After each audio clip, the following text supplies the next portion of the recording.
Every entrepreneur has one. The moment you decide to start your own business, your story begins. And if you're like most business owners, your plan and your reality can end up being miles apart. Welcome to PTC TV and our series entitled The Journey. Each week, we will be talking to business owners about their business journey. Our hope is that by sharing these stories, others may find understanding, inspiration, and the will to succeed. So let me ask you, what's your story? Welcome to The Journey, brought to you by Pull the Chute. I'm your host, Jeff Sesol. Today we're here at the Movement Shop with Dr. Jess Davenport. Jessie, welcome. Yes, Jeff, thank you for letting me come on here. It's going to be an enjoyable experience, hopefully. Yeah, hopefully you like it. Before we get started, I know we want to talk about your journey with the Movement Shop and all that, but I'd love to learn a little more about you, just so that our viewers can learn a little more about you as well. So give us a little background about you, please. Yeah, so I was born and raised here in Gallatin. That's where I currently have my business. My family came here after I graduated from school. Well, I started my family here. But I graduated from Gallatin High School and went off and got my doctorate in physical therapy. Always wanted to come back. My wife was a little apprehensive about coming back. It was not as a boisterous city as it is currently. It's growing quite rapidly. It is growing quite rapidly. Which is wonderful and great for business. So I convinced her to come back. We came back, and yeah, everything has been wonderful.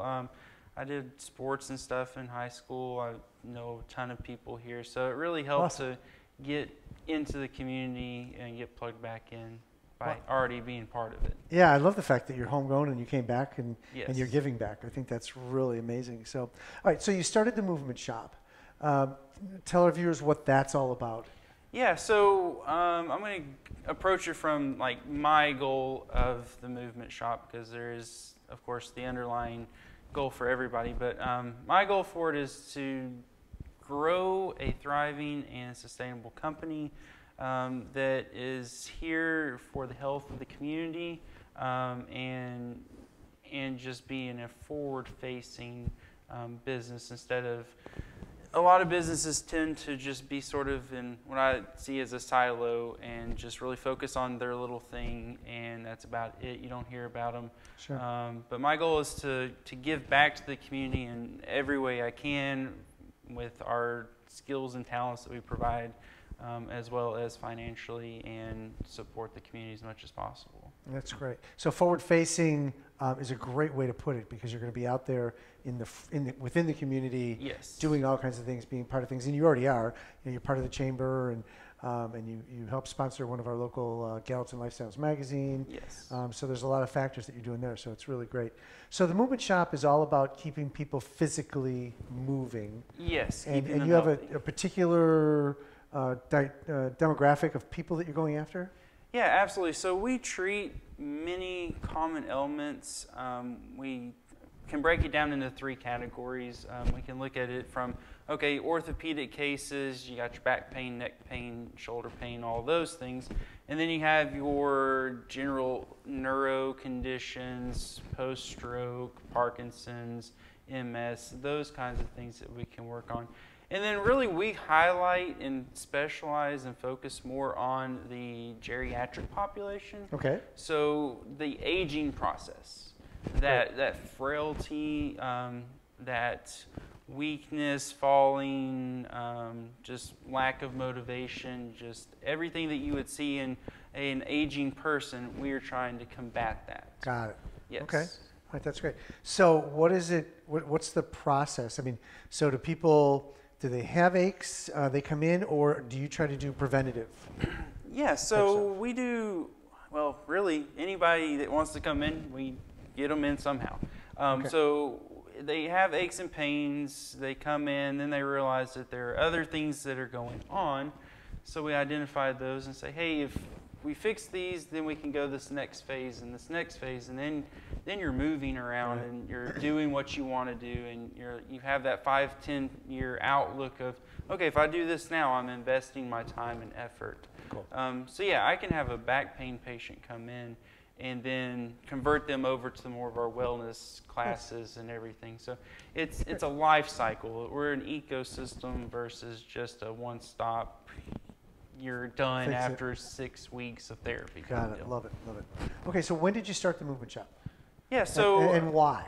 Yes. I mean, I know you're orthopedic, but yes. So we've been in our location and the movement shop for 7 months now. Okay, great.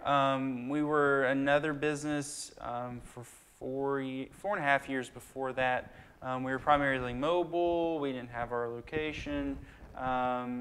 We weren't out there as much as we wanted to be, and there are multiple reasons about that, and we'll talk about them. But we decided that the movement shop was the best way to rebrand and have our location, because you have to have like a presence. Sure. We were mobile. We were out there as much as we could be, but having a presence in the community, having people stop by and say, "Hey, this is really cool. Yeah. It's tangible to our customers." Sometimes people, especially if they're dealing with pain and everything, they want something tangible. They want to come somewhere. Sure. They want to have that community feel, and that's what we can allow.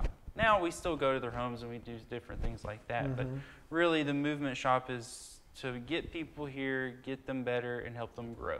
That's great. So 7 months, you were doing 4.5 years before that as mobile. So how did you survive through the COVID? And I love asking that question, especially for, I mean, you're having to go to people's homes, I'm assuming. Yes. So that has. So we actually thrived through COVID. Really? Yeah, that's great. We've doubled our income every year, and we are set to double this year from last year. Congratulations. That's great. So I don't want to say that we were hindered by it too much. We thrived through it. We were able to utilize some things that otherwise we might not have been able to utilize due to COVID things in healthcare shifts and things like that. So we're actually able to capitalize on that. Now, the reason it was like 4.5 years of a stagnant, we were growing steadily, was because I had a full-time position at another company. I could not go out and market myself as much as I wanted to because I was under that umbrella of that company. Got it. But as of 7 months, I quit that job. So now I can go join the chamber and do chamber events and go market to physicians and do as much as I want because I don't have fear of losing a job kind of deal. So Sure. So how has that transition been for you, going from working from somebody to working for yourself? It's been wonderful. It's been extremely rewarding, very difficult, but what's funny is my mom keeps on bringing up, hey, what's the difference between working for somebody and having that stability and working for yourself? And I was like, well, there's really no stability in either one of them. And True. You got a headache with either one of them. So I might as well have a headache for what I'm growing in the sustainableness of this versus I'm putting in my hours and I could get fired tomorrow with no cause. And yeah, you never know. Yeah, that's a great point because I hadn't thought about it until you said that. But think about, you're trying to influence your passion into a business that you don't own. Yeah. And so it's like, swimming upstream like the salmon, right? Yeah. Because, you keep getting pushed back all the time versus being able to make and call your own shots and live or die with them, by the way, right? Yeah, yeah. Sometimes you make a call and you go, oop, we're not doing that one again. Yeah, but you could do that working for somebody else too. That's true. So. Except working for somebody else, you do it, you might get fired. So, yes, yeah. So either way, you can get fired. Yeah. You either lose the business, which is basically being fired, or you have the. No, I like that. Yeah. So either way, it's a headache. So what have been some of the challenges now? So you'd spend 7 months. I'm sure there's some fun upsides, but what are some of the challenges that you've been facing? Yeah. So really, just the day-to-day as we've been scaling and growing and then overgrowing our scaled selves at that time, just growing into that and learning to delegate and regulate different things within the company. So just figuring out the processes and the day-to-day has been one of the biggest challenges I found. So interesting you said learning to delegate.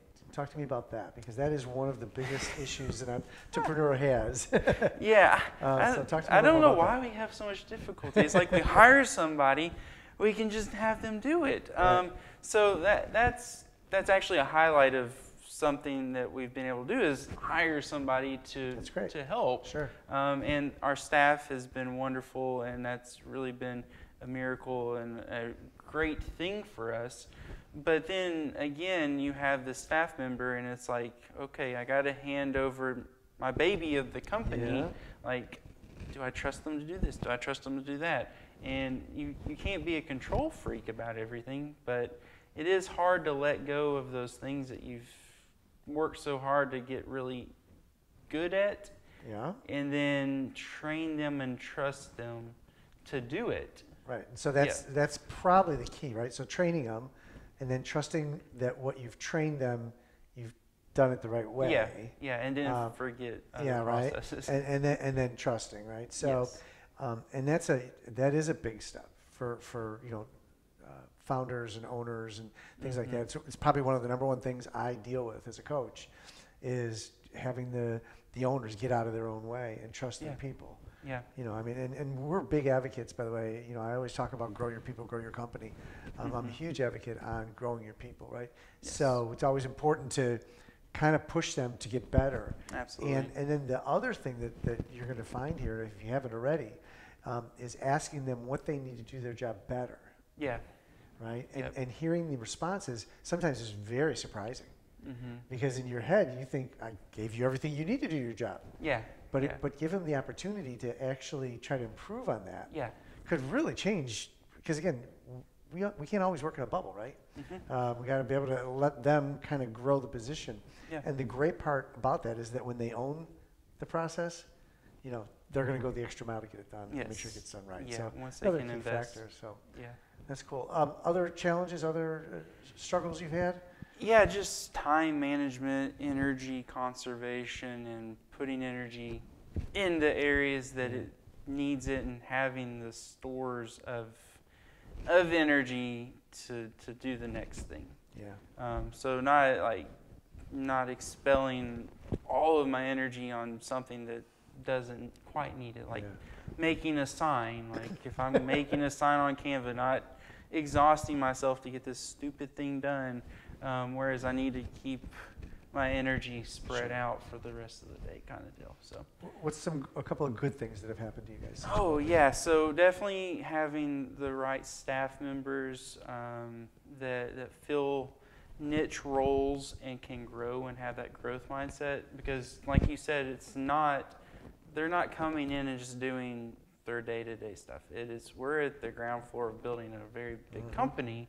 So I need somebody invested, somebody that's willing to grow and adapt and deal with my pushing them to grow and adapt. So I actually do ask my assistant, like, what are some areas that you feel like you're lacking in, and then let's address those, whether it's in her administrative role or in her wellness coaching role or her personal training role, seeing where we can grow and adapt according to what she needs, and in that adaptation that she needs, we grow better too, because it makes everybody happier. Kind of deal. Awesome. Wonderful. So you're 7 months old-ish as we sit here and talk about this. What does the future hold? What do you want to see happen in a year or 3 years down the road? Yeah, we have tons of plans. So biggest plan is 5 locations in 5 years. Really? Yes. That's amazing. So we've got our first, so I'm thinking we can get the next one probably in the next 2 years, and then we can exponentially grow from there. Once we get our systems down, get all of our foot in the door in different places, I feel like we'll be comfortable to then expand and have the right people to do that. So that's our biggest thing, just to get into more communities, because I know what we're going to do here. And my role as an entrepreneur and business owner and physical therapist is to triple, quadruple, exponentially grow what I know I can do and help people grow to do what they can do within a good system. So it's not about, okay, it's a one-man show. I don't want to be a one-man show. I know I can do more than that, and I can help multiple communities and more than I could do as an individual. Because as a physical therapist, it's one-on-one for 45 minutes to an hour. And I even had a patient in here the other day, and she was like, so why did you go into this? And I said, well, I want to help people and the whole rigmarole that I give everybody. And then she was like, well, why do you do this? I was like, well, this is what I want to do. And she says, well, you're just in here helping one person at a time, and you're just watching them do exercises. I'm like, that's why I'm growing a business, so that I can do all these other things to help other people help other people. Sure. So it's all about layering in the helping other people. Yeah, yep. That's cool. I like it a lot. And it's that ability to replicate what you're doing. Yes. Right? That's going to be key for this. Yes. This whole thing to work. Yes. So wonderful. Awesome. Well, Jesse, this has been so wonderful. Thank you so much for sharing your journey. We're excited to hear. We'll have to pop back in a year and see where the journey has gone. Yeah, hopefully we'll be in another location. Yeah. You never know. I love hearing people's stories. It's so much fun for us to do this and to be able to share this. And, you know, your inspiration to me is, your story is an inspiration, because there's so many people out there that want to start a business, and sometimes they're afraid, right? So you did a great job where you worked for someone and you kind of did it on the side, so you kind of felt comfortable enough to do it on your own. Mm-hmm. I mean, people do it that way. Sometimes people are just like, I'm done with the job, I'm doing this full time. Yes. You know, those are a little more stressful and more anxiety driven. I don't think there is like a comfortable time. It's more of a let's jump off the Titanic and hope to God that it works kind of deal. Because when you're working for some other companies, you're like, this is a Titanic that's going down too. Yep. So I don't want to be on that ship. So there's not really a comfortable time to do it. There's the most opportunistic time. Yeah. There you go. The anxiety of it does not go away. Yeah. For a while. It doesn't. No, you're right. Forever. I don't know. Yeah. It's you know, being an entrepreneur is a special gift, because you have to be able to deal with day-to-day stuff, and you have to deal with the anxieties and the stress, and, you know, making payroll and just all the things that come with it. And it takes a while to get it down, but eventually you get it down, and things start to work well for you. So that's, you just got to, you know, entrepreneurship is all about patience. Yeah. And so, you know, you just got to, like you're doing right now, slow and steady, kind of just moving it through. Yep. That's important. So congratulations, great job. Thank you, sir. Again, thanks for being here today. For those of you that are watching, we hope this was an inspiring story for you. We're excited to be able to share these stories. Our whole goal is to help you be the best that you can be and to grow. And so if a story like this inspires you, we're thankful for that. Let us know. We're always here if you need any of our help. Until the next time when we talk, stay safe and be healthy.